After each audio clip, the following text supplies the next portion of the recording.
Le mouvement des Gilets jaunes s'est déroulé essentiellement de novembre 2018 au printemps 2019, avec des soubresauts se poursuivant jusqu'au début 2020, mais baissant considérablement en intensité. Il s'agit ici d'aborder les trois crises dont ce mouvement a été le révélateur, sociale, politique et institutionnelle, à partir de l'histoire, de la géographie et de la géopolitique. Ce mouvement s'est voulu apolitique et asyndical. Il a touché l'ensemble du territoire national et il a vu apparaître parfois des solidarités étonnantes. Son point de départ médiatique est le samedi 17 novembre 2018. Vous regardez M6 Info. Ces sonneries, Steven Lebé les entend des centaines de fois par jour. Partisan des Gilets jaunes, ce travailleur du bâtiment gère avec 5 autres personnes un site et une carte interactive recensant toutes les actions de blocage prévues le 17 novembre. Hier en France, on était à 550 blocages et qu'on est passé aujourd'hui à 616. Donc on est à plus de 4 millions de vues de la carte. C'est une information officielle, générale, et on l'actualise toutes les 15 minutes. À 31 ans, il élève ses 3 enfants seul et exprime un ras-le-bol général contre le coût de la vie. C'est par Internet qu'il est entré en relation avec d'autres citoyens en colère pour alimenter ce site sans savoir d'où ils viennent. Mais pour qui roule-t-il? Des syndicats? Des partis politiques? Ils ne sont pas forcément les bienvenus. Certaines organisations qui essaient de nous contacter ou pas, on ne cherche pas à avoir un entendu politique. C'est uniquement citoyen et absolument pas politique. Le gilet jaune, signe de ralliement d'un mouvement de grenier éparse, sans figure de proue, sinon celle d'anonymes sur les réseaux sociaux ou encore via une pétition comme celle de Priscilla Ludowski qui avoisine les 780 000 signatures. Pour ce spécialiste du web, nous assistons à une réinvention des mouvements sociaux. Le système représentatif dans l'absolu est en crise, les gens n'y croient plus et les technologies aujourd'hui leur offrent les moyens de faire corps, de faire groupe et de coordonner des actions sans avoir besoin de passer par ces corps intermédiaires. Donc c'est une longue désintermédiarisation de la société à laquelle on assiste. On a vu ça dans le commerce, on a vu ça dans la presse, on a vu ça dans une multitude de choses. Aujourd'hui on voit ça dans le corps social et la politique. Un mouvement venu de la base contre les taxes avec un symbole facilement identifiable. Voilà qui rappelle les bonnets rouges en Bretagne. En 2013, ils étaient parvenus à faire reculer François Hollande sur l'écotaxe. Les Gilets jaunes espèrent faire aussi bien. En attendant, le hashtag Sans moi le 17 tente de les contrer. Parmi ses principaux relais, des partisans du président Macron, mais aussi des citoyens qui critiquent une indignation à géométrie variable.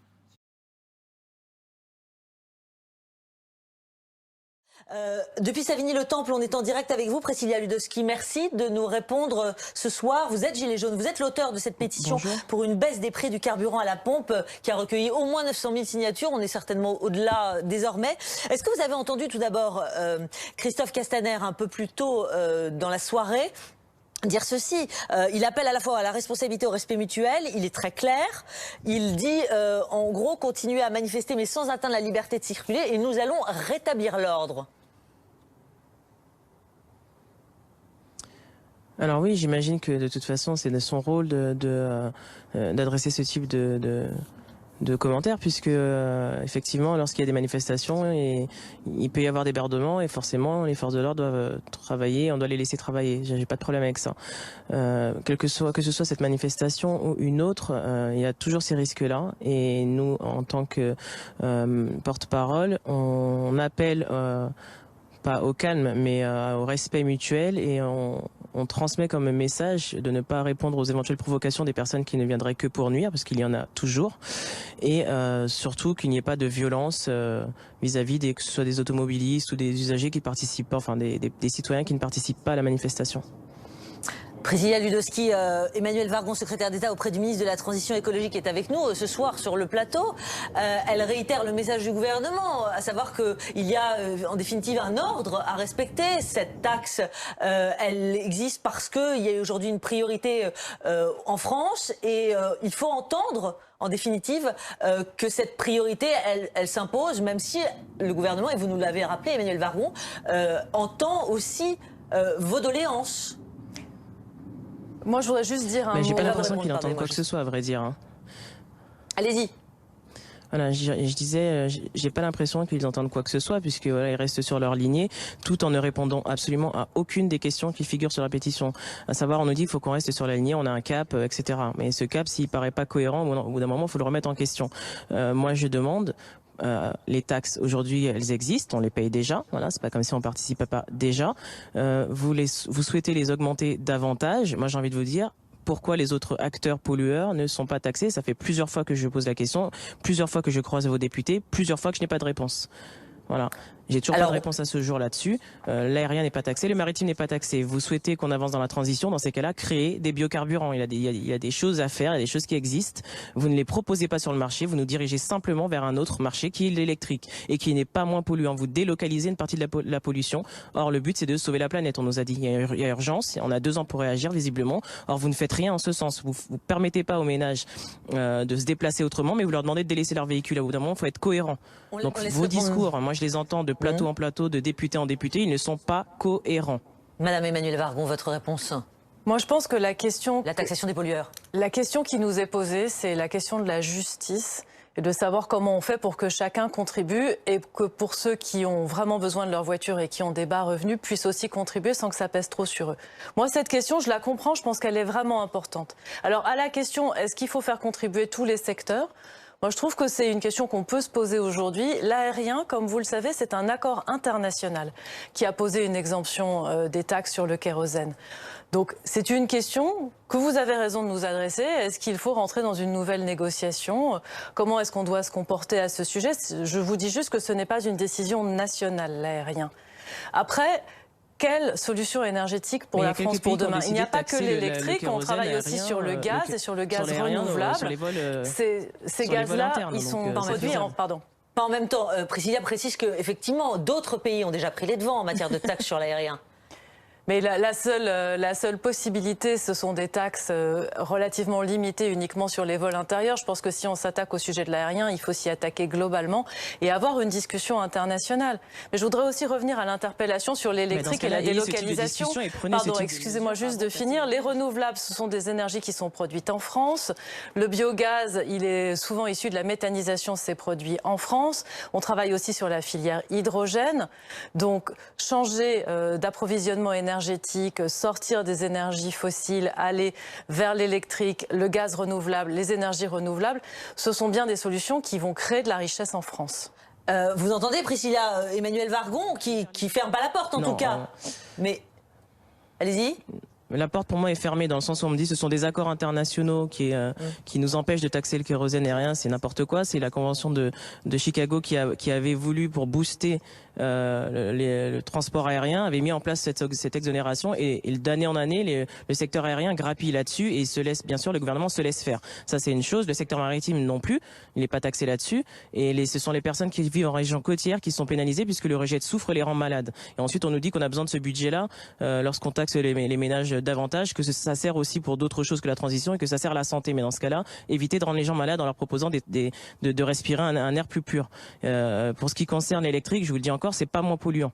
Donc on ne vous dirigez pas du tout vers la transition en nous dirigeant vers l'électrique. C'est absolument faux. Et effectivement, si vous dites que vous avez des projets en cours pour nous amener vers cette transition-là et proposer des carburants différents ou des énergies qui permettraient de polluer beaucoup moins, dans ce cas-là, faites-le, proposez-le avant de taxer davantage. Alors juste, parce qu'on va conclure, je vous pose une question, Priscilla, avant de vous remercier, parce qu'il fait très froid, évidemment, Priscilla Ludowski. Une dernière question. Qu'est-ce qui se passe demain, après-demain? Il y a les blocages des raffineries, on l'a dit il y a un instant, maintenant en Ille-et-Vilaine, Bouches-du-Rhône, Rochelle, Toulouse, etc. Quelle est la suite de votre mouvement demain? Parce qu'on a vu, les agriculteurs, a priori, vont pas vous rejoindre, les routiers non plus, c'est une fin de non-recevoir. Vous n'êtes pas... on sent qu'il n'y a pas l'émulation que vous auriez peut-être voulu. Et puis aujourd'hui, on est quoi? On est à 27 000 manifestants. Alors, on a appris effectivement qu'il y a un accord qui avait été fait à la hâte avec les secteurs routiers pour qu'ils ne nous rejoignent pas, n'est-ce pas? Et en ce qui concerne les agriculteurs, eh ben, ma foi, s'ils ne participent pas, on peut pas les forcer à participer. Par contre, le mouvement ici et là, en région, en Île-de-France, est poursuivi et ce sont des secteurs plus ou moins stratégiques qui sont visés pour augmenter le volume et nous faire entendre davantage. En revanche, le 24, on a une grosse manifestation de prévue et on espère que se faire entendre davantage puisque visiblement les réponses, encore ce soir, sont toujours pas claires et aucune transparence vis-à-vis de ce à quoi ont servi les taxes jusqu'à aujourd'hui. Merci beaucoup, Priscilla Ludowski, en direct ce soir depuis Savigny, Temple pour BFM TV. Madame la ministre Emmanuelle Wargon, une dernière question. Évidemment, on se souvient du bonnet, pardonnez-moi, du mouvement des bonnets rouges bretons. Je vais y arriver, c'était il y a 5 ans. Il avait fait reculer le gouvernement. Juste pour finir la conversation, parce qu'évidemment ça a été très bref, L'une des décisions concrètes qu'on a prises, c'est de décider de fermer les centrales à charbon. Donc quand on dit le gouvernement ne nous propose pas une énergie plus propre, quand on va fermer 4 centrales à charbon d'ici 2022, c'est bien la preuve qu'on veut lutter contre la pollution, contre la production de gaz à effet de serre. Donc c'est une réponse concrète à la question qui a été posée. Mais c'est normal qu'on nous attende sur des... parce qu'on n'a pas eu le temps de finir cette discussion. Mais juste une dernière question, si le mouvement se durcit, si demain rebelote plus de 20 000, 30 000 participants manifestants au blocage, si samedi on a encore des manifestants à Paris, s'il y a encore malheureusement des victimes blessées ou des décès, le gouvernement peut tenir? Le gouvernement est toujours dans le dialogue et dans l'appel à la responsabilité. C'est pas ce qu'on vous dit. On vous dit pas qu'on entend du dialogue aujourd'hui. On est dans le dialogue et dans l'appel à la responsabilité. Merci Emmanuelle Vargon d'être venu ce soir en direct nous répondre. La durée de ce mouvement est une véritable surprise, car la France des sans-voix se manifeste au grand désarroi des gouvernants. Mais la tournure prise par la mobilisation devient aussi dramatique, avec des violences, des morts et des blessés. Le saccage de l'Arc de Triomphe par des extrémistes en est un des douloureux symboles. Comment expliquer l'explosion d'une telle colère populaire? Il est manifeste que la hausse du prix du carburant a joué un rôle majeur. Le président et sa majorité avaient décidé d'augmenter les taxes sur les carburants, mais ils n'avaient pas envisagé la hausse brutale du cours mondial du prix du pétrole. Cette addition a été le détonateur de la crise. À cela, il faut ajouter des mesures qui pèsent lourdement sur le budget automobile et participent d'un sentiment d'acharnement pour les personnes contraintes à se déplacer en voiture. Le principe mis en avant de pollueur-payeur par les autorités a participé de la crispation et de la colère des manifestants. Ceci a été perçu comme une morale injustifiable. Au-delà du détonateur lié à la hausse du prix des carburants, il y a toute une charge explosive qui s'était accumulée depuis des années.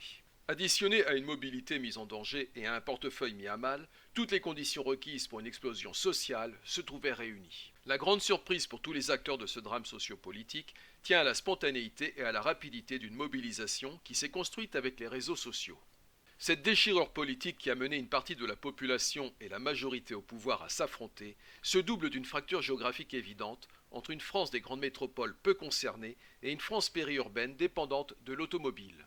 L'offre de transport en commun dans cette dernière est faible et ne correspond guère qu'au déplacement des scolaires. Or, un tiers de la population vit dans ces territoires. Il y a aussi une fracture sociale évidente car ce sont les ménages modestes et les classes moyennes populaires qui sont impactés. Face à cette contestation, président, gouvernement et majorité parlementaire, issus du même parti, ont fait un pari risqué. Le pari de l'épuisement d'un mouvement spontané, incapable de se structurer. Le pari de la lassitude de la population que les sondages présentaient comme soutenant largement les revendications des Gilets jaunes. Cette stratégie a été un échec et a contribué à la montée de la violence. Même si ce mouvement est allé en s'affaiblissant et en se radicalisant, les sondages restant favorables aux revendications de départ, le gouvernement a dû lâcher du lest. Néanmoins, il l'a fait progressivement et en tentant de reconquérir l'opinion publique. Cette crise sociopolitique est aussi révélatrice d'un problème de représentation lié à un moment politique, les élections présidentielles. Au premier tour, cela s'est joué dans un mouchoir de poche entre les 4 premiers candidats qui représentaient chacun 1/5 des suffrages exprimés. Au second tour, le candidat Emmanuel Macron l'a emporté face à la candidate du Rassemblement national Marine Le Pen avec 66% des suffrages exprimés. Lors du duel de 2002, Jacques Chirac avait triomphé avec 80% des voix. En 2017, l'abstention, les votes blancs et nuls ont pesé 34%. D'où une légitimité réelle, mais fragile pour ce président. Les élections législatives ont été catastrophiques quant à la participation des électeurs, avec une abstention record. Néanmoins, le parti d'Emmanuel Macron, La République En Marche, a décroché la majorité et ses deux alliés ont fait de beaux scores. Mais s'ils représentent 52% des suffrages exprimés, ils ne correspondent qu'à 20% des inscrits. Majorité légitime, mais pas représentative de la population. Parallèlement, un autre problème se pose, la faiblesse du nombre de députés de certains partis, alors qu'ils ont obtenu plus de voix que d'autres. L'Assemblée nationale ne correspond donc pas réellement à la diversité politique de la population française. De plus, certaines catégories sociales sont quasi absentes, celles des employés et ouvriers, soit pas loin de la moitié des Françaises et des Français.